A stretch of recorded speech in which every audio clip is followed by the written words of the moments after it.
এবার ফেঁসে যাচ্ছেন ইসলামী ধারার 5 ব্যাংকে লুটপাটের তথ্য গোপনে জড়িত নিরীক্ষকরা। পাশাপাশি এই ব্যাংকগুলোকে ভালো রেটিং দেয়া এজেন্সিগুলো আসছে তদন্তের আওতায়। প্রাথমিকভাবে অনিয়মের প্রমাণ পাওয়ায় পরবর্তী ব্যবস্থার দিকে যাচ্ছে নিয়ন্ত্রক সংস্থা এফআরসি। এজন্য চাওয়া হয়েছে অর্থ মন্ত্রণালয়ের অনুমোদন। তবে দায় নির্ধারণে সতর্ক থাকার পরামর্শ দিয়েছেন বিশ্লেষকেরা। রুহুল আমিনের রিপোর্ট। দেশের আর্থিক খাতে কালো অধ্যায়ের সূচনা হয় ইসলামী ধারার ব্যাংকগুলোর মাধ্যমে। লুটপাট, অনিয়ম আর অব্যবস্থাপনার কারণে যার বেশিরভাগই এখন বিপর্যস্ত। আর এই অবস্থার পেছনে বড় দায় রয়েছে চট্টগ্রাম ভিত্তিক বিতর্কিত শিল্প গ্রুপ এস আলম সহ একাধিক ব্যক্তি ও প্রতিষ্ঠানের। অথচ দীর্ঘদিন ধরে এসব দুর্বলতা প্রকাশ করা হয়নি ব্যাংকগুলোর আর্থিক প্রতিবেদনে। সম্প্রতি একীভূত হওয়া 5 ব্যাংকের 2023 সালের আর্থিক প্রতিবেদন বিশ্লেষণে এমন চিত্র পেয়েছে ফিনান্সিয়াল রিপোর্টিং কাউন্সিল এফআরসি, যেখানে খেলাপি ঋণ ও নিরাপত্তা সঞ্চিতির সঠিক হিসাব গোপন করে মুনাফা দেখায় ব্যাংকগুলো। প্রতিবেদন বলছে ওই সময়ের জন্য গ্লোবাল ইসলামী ব্যাংকের নিরীক্ষক ছিলেন সম্পদ কুমার বসাক, ইউনিয়ন ব্যাংকে ফোরকান উদ্দিন, ফার্স্ট সিকিউরিটিতে মোহাম্মদ শহীদ, এসআইবিএলে মোহাম্মদ শহীদ ও নুরুল হোসেন খান এবং এক্সিম ব্যাংকে পিনাকি দাস। এরই মধ্যে এফআরসির রিপোর্ট পাঠানো হয়েছে অর্থ মন্ত্রণালয়ে। সংস্থার চেয়ারম্যান জানান, এসব ব্যাংকের প্রতিটি পুরনো অডিট তদন্ত করা দরকার। পাবলিক ইন্টারেস্ট এন্টিটিজের হিসাব এবং নিরীক্ষা ব্যবস্থাপনার আমরা তদারকি করি এবং সেগুলো যাতে আন্তর্জাতিক মানদণ্ড অনুযায়ী সম্পন্ন হয় তা দেখি।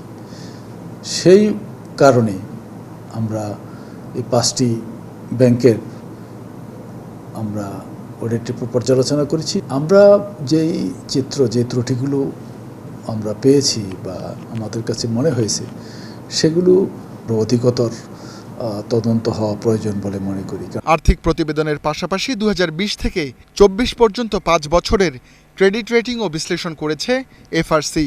প্রতিবেদনে বলা হয়, আর্থিকভাবে বিপর্যস্ত হয়ে পড়লেও তা উঠে আসেনি ক্রেডিট রেটিংয়ে। উল্টো ভালো মান দেখানো হয় ধারাবাহিকভাবে। আর এই কাজে জড়িত 3 এজেন্সি, আলফা, ইমার্জিং ও credit rating information systems limited. সঠিক তথ্য যদি ডিসক্লোজারে আনতে বাধ্য হয় অডিট নিরীক্ষকরা এবং প্রতিষ্ঠানগুলো, কর্পোরেট হাউসগুলো, তাহলে ফুল ডিসক্লোজার হবে এবং সেই ফুল ডিসক্লোজড ফিনান্সিয়াল রিপোর্ট দেখে যদি বিনিয়োগ করে তাহলে শেয়ার মার্কেট কখনোই ক্ষতিগ্রস্ত হবে না। বিশ্লেষকদের মতে পরিচালনা পর্ষদ ও অডিটরদের এমন অনৈতিক কাজে প্রতারিত হন বিনিয়োগকারী। এছাড়া অনিয়ম গোপনের ক্ষেত্রে নিয়ন্ত্রক সংস্থাগুলোর অযৌক্তিক সিদ্ধান্তকেও দোষ দেন এই বিশ্লেষক। এই রেগুলেটরিগুলো কিন্তু এই যে রিশিডিউলিং বলেন বা প্রভিশনিং সঠিকভাবে না পারা বলেন, এনপিএল সঠিক রিফ্লেকশন না হওয়া বলেন, এই সব কিছু কিন্তু বাংলাদেশ ব্যাংকের কনসার্ন নিয়েই হয়েছে। সুতরাং Bangladesh bank will have to accept there part of the problem. Bangladesh ব্যাংকে কে অ্যাপ্রুভ করেছিল, কী বেসিসে করেছিল? তো অডিটিং প্রফেশনে এটা যেটা কথাগুলো বলেছেন, এটা যদি সঠিক হয় তাহলে এটার দায় দায়িত্ব কার উপর পড়ে? সবাইকে নিতে হবে। বিশ্লেষকদের মতে অসাধু নিরীক্ষক ও মান নিয়ন্ত্রকদের শাস্তি না হলে থামানো যাবে না অনিয়মের প্রবণতা। লং টার্ম ইনডেপথ স্টাডি করুন, সরকার করবে যে কিভাবে এই প্রফেশনাল কোয়ালিটিটিভ ইমপ্রুভমেন্ট করা যায়। রুহুল আমিন, 71, ঢাকা। ইরান যুদ্ধের ফলে সৃষ্ট জ্বালানি সংকটের প্রভাব নানাভাবে পড়ছে জনজীবনে। কেউ হারাচ্ছেন উপার্জন, আবার পরিবহন সংকটে পৌঁছানো যাচ্ছে না পণ্য। যুদ্ধ দীর্ঘ হলে টান পড়তে পারে জীবন রক্ষাকারী ওষুধ তৈরির কাঁচামালের মজুতেও। এ অবস্থায় কেউ যেন কৃত্রিম সংকট তৈরি করতে না পারে সে ব্যাপারে সতর্ক থাকার পরামর্শ দিয়েছেন বিশ্লেষকেরা। মিসবাহ হাসানের রিপোর্ট। রাজধানীর আসাদ গেট এলাকায় বাইকের উপর ঘুমিয়েছিলেন চালক রুবেল হোসেন। ভোর থেকে 6 ঘন্টা পাম্পের লাইনে অপেক্ষা করে ক্লান্ত, তবু মেলেনি জ্বালানি তেল। তাই জীবিকার একমাত্র বাহনটি অকেজো। চাকা না ঘুরলে মিলবে না যাত্রী, হবে না উপার্জন। আগে যে পরিমাণ আয় ছিল এখন তার 3 ভাগের 1 ভাগেও নাই আর কি। 500 টাকা ইনকাম করলে 500 টাকা থাকে না, আধা বেলা এখানেই নেই। আপনার সারাদিনে যে কাজগুলো করি আমার 3 ঘন্টা লাগে আমার তেলই নিতে। সারা দেশে পণ্য সরবরাহের বড় মাধ্যম কুরিয়ার সার্ভিস। স্বাভাবিক সময়ে দেশের বিভিন্ন স্থানে 2 থেকে 3 দিনের মধ্যে পণ্য পাঠানো সম্ভব হলেও এখন লাগছে সপ্তাহখানেক। পণ্য পৌঁছানোর অনিশ্চয়তায় দেখা দেওয়ায় কমেছে গ্রাহক। ড্রাইভাররা এসে কমপ্লেন করতেছে যে আমরা ঠিক মতো ফুয়েলটা পাচ্ছি না, আমরা পাম্পে গিয়ে এই ফুয়েলটা না থাকার কারণে আমরা যে অন টাইম যে সার্ভিসটা আমরা দিব কাস্টমারকে, যে অন টাইম সার্ভিসটা আমরা দিতে পারতেছি না। 25টা 30টা প্লাস পিক আপ আমরা যেখানে করতাম, পার্সেল কালেক্ট করতাম পার ডে, আমরা আসলে একদম বসার মতো অবস্থা আর কি, খুব একটা বেশি আমাদের পার্সেল হচ্ছে না। 20% শিপমেন্ট কমে গেছে এবং ফেড কস্টটাও আপনার প্রায় 15%-এর মতো বৃদ্ধি পেয়েছে। ঢাকাসহ সারা দেশের লাখো পরিবার রান্নার জন্য এখন নির্ভরশীল এলপি গ্যাসের উপর। সম্প্রতি এই গ্যাসের দাম বাড়ে দফায় দফায়। চলমান সংকটের প্রভাব পড়েছে এলপি গ্যাস সরবরাহেও। এলপিজির যে সংকটটা আছে এটা তো আছেই, এর সাথে সংকট তৈরি হচ্ছে তেল, ডিজেল, অকটেনের যে স্বল্পতা আছে, ডিজেল অকটেনের যে লম্বা সারি আছে, এটার ক্ষেত্রে এলপিজি যে ডিস্ট্রিবিউটর আছে তারা ঠিকমতো প্রোডাক্টটা পৌঁছাতে পারছে না। নিত্যপণ্যের মতো ওষুধ উৎপাদন ও পরিবহনেও সংকটের আশঙ্কা করছেন উদ্যোক্তারা। সাধারণত 3 থেকে 6 মাসের ওষুধের কাঁচামাল সংগ্রহে রাখে কোম্পানিগুলো। যুদ্ধ দীর্ঘ হলে টান পড়বে কাঁচামাল মজুদে। আমরা পেট্রোকেমিক্যালকে বলে থাকি ফার্মাসিউটিক্যাল ইন্ডাস্ট্রির ব্যাকবোন, অর্থাৎ ফার্মাসিউটিক্যাল ইন্ডাস্ট্রির মেরুদণ্ডই হচ্ছে পেট্রোকেমিক্যাল। একটা ফার্মাসিউটিক্যাল কোম্পানি ন্যূনতম 98 দিনের সাধারণত র মেটেরিয়ালস একবারে নিয়ে আসে। আরও এরকম কস্ট অফ ডুইং বিজনেস বেড়ে যায়, সেটা কিন্তু পক্ষান্তরে আরও একটু চাপের মুখে পড়বে এই শিল্প। এখন যে চলমান সংকটটা চলছে মধ্যপ্রাচ্যে, সেই চলমান সংকটের জন্য তো নিশ্চয়ই এই সাপ্লাই সাইডটা ক্ষতিগ্রস্ত হচ্ছে, পরিবহন কস্ট বেড়ে যাচ্ছে, তাহলে সেটার কিন্তু একটা ইম্প্যাক্ট কিন্তু পড়বে। অলরেডি ফার্মাসিউটিক্যাল কোম্পানিগুলো দ্বারা কিন্তু ক্ষতিগ্রস্ত হচ্ছে। সরকারের সাথে ফার্মাসিউটিক্যাল মালিক সমিতি যারা, তাদেরকে বসে একটা উপায় বের করতে হবে। সংকট সমাধানে জ্বালানির বিকল্প উৎসের খোঁজে সরকার। অবৈধ মজুদ বন্ধেও নেওয়া হয়েছে নানা উদ্যোগ। জ্বালানি সংকটের সুযোগে কেউ যেন নিত্য পণ্যের সরবরাহে কৃত্রিম সংকট তৈরি করতে না পারে, সে ব্যাপারে সতর্ক থাকার পরামর্শ বিশ্লেষকদের। মিসবাহ হাসান, ৭১, ঢাকা। দর্শক, জ্বালানি পরিস্থিতির খবর আমরা জানবো। রাজধানীর মগবাজার থেকে আমাদের সাথে যুক্ত হচ্ছেন আমাদের সহকর্মী মেজবাহ হাসান। মেজবাহ হাসান, আপনি তো প্রতিনিয়ত জ্বালানি পরিস্থিতির খবরাখবর রাখছেন, একটু জানতে চাই আপনি এখন কোন পাম্পে রয়েছেন, কি পরিস্থিতি দেখছেন সেখানকার?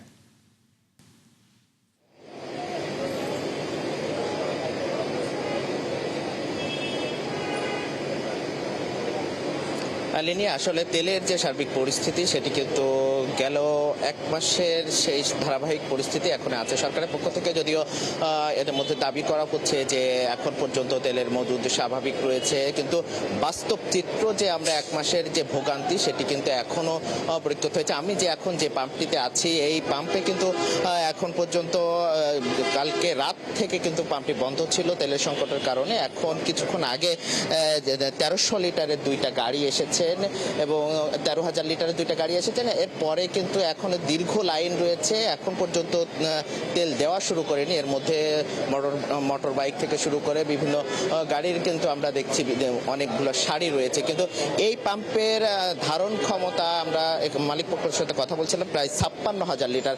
সেখানে তারা অর্ধেকের কিছু কম কিন্তু এখানে জ্বালানি পেয়েছেন। এটা দিয়ে হয়তো তারা সর্বোচ্চ 6 থেকে 7 ঘন্টা মানুষের চাহিদা বাড়াতে। একটু তথ্য দিয়ে রাখি, গেল মার্চ মাসে প্রতিদিন গড়ে 222,000 লিটার পর্যন্ত কিন্তু গড়ে করতেছিল, যেটি অন্য সময় প্রতিদিনে ছিল 132 থেকে। অর্থাৎ এই যে চলমান সংকটের সময়ও কিন্তু চাহিদা বেড়ে গিয়েছে অনেক ক্ষেত্রে দ্বিগুণ পর্যন্ত। সবকিছু মিলে যে মানুষের যে এই যে যুদ্ধের শুরুতে যে মানুষের মধ্যে যে প্যানিক বায়ারিং তৈরি হয়েছে, এর মধ্যে যে মানুষের যে চাহিদা বেড়ে গিয়েছে, এই চাহিদার তুলনায় যে সংকট তৈরি হয়েছে, এই সংকট যদি এভাবে চলতে থাকতে তাহলে হয়তো এই সংকট আস্তে আস্তে জাতীয় আকারে দেখা দেবে এবং বিভিন্ন খাতে আমরা এই সংকট পড়তে পারে বলে অনেকটাই শঙ্কা করছেন। আমরা কথা বলার চেষ্টা করেছি যে এখানে যে ভোক্তারা আছেন, তারা যেটা বলছেন যে সার্বিকভাবে যে অব্যবস্থাপনা, মূলত যে এই অব্যবস্থাপনা যদি দূর করা যায়, একই সাথে বিকল্প উৎস যদি খুঁজে বের করা যায়, তাহলে এই সংকট নিরসন সম্ভব, এমনটা কিন্তু বলছিলেন যে সচেতন মানুষ এবং ভোক্তারা। সব মিলিয়ে যে ভোগান্তি, শুরুর যে ভোগান্তি, সেই ভোগান্তি এখনো কিন্তু কাটেনি। লিনিয়া, এই ছিল সব শেষ। মেজবাহ হাসান, ধন্যবাদ যুক্ত হবার জন্য। দর্শক, এবার আমরা রাজধানীর বাইরে যেতে চাই, সেখানে জ্বালানির পরিস্থিতির খবরাখবর জানবো। চট্টগ্রাম থেকে আমাদের সাথে এই মুহূর্তে যুক্ত হচ্ছেন সহকর্মী প্রণবেশ চক্রবর্তী। প্রণবেশ চক্রবর্তী, আপনি যেই পাম্পটিতে রয়েছেন, একটু জানাবেন যে জ্বালানি পরিস্থিতির কি অবস্থা দেখছেন সেখানকার?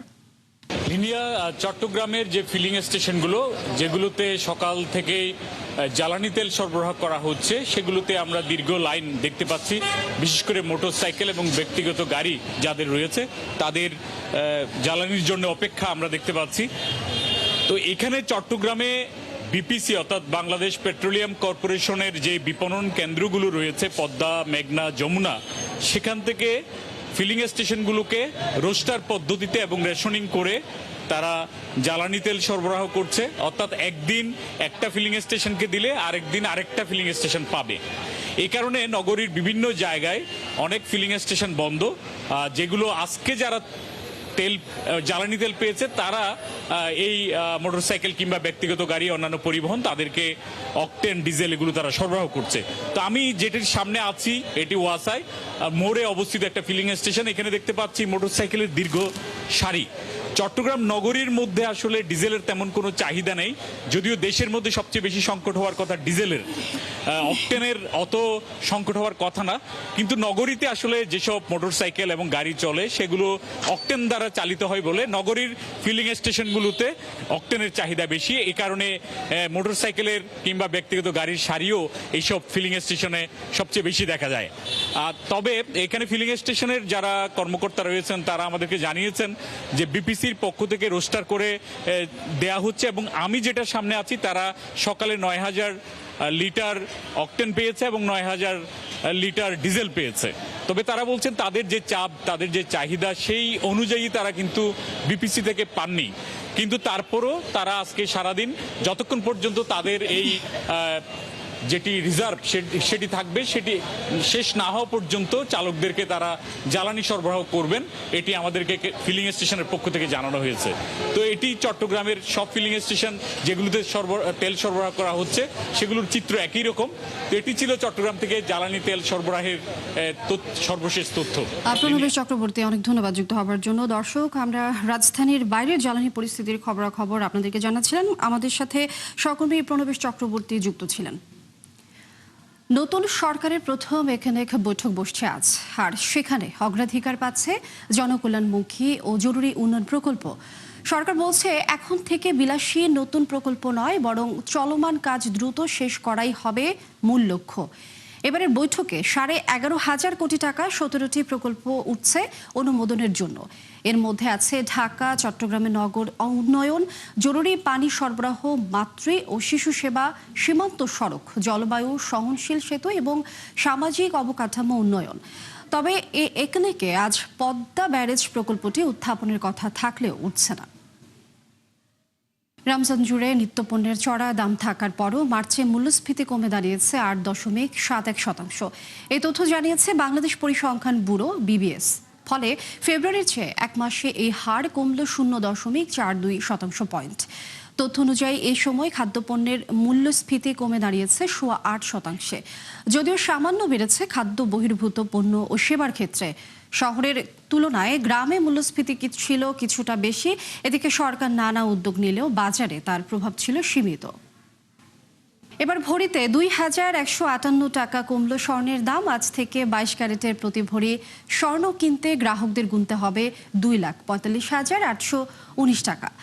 বাংলাদেশ জুয়েলার্স সমিতি বাজুস এক বিজ্ঞপ্তিতে এ তথ্য জানিয়েছে। বলা হয়, ইরানে যুদ্ধবিরতির আভাসে বিশ্ববাজারে তেজাবি স্বর্ণের দাম কিছুটা কমায় এই সমন্বয় করা হয়েছে।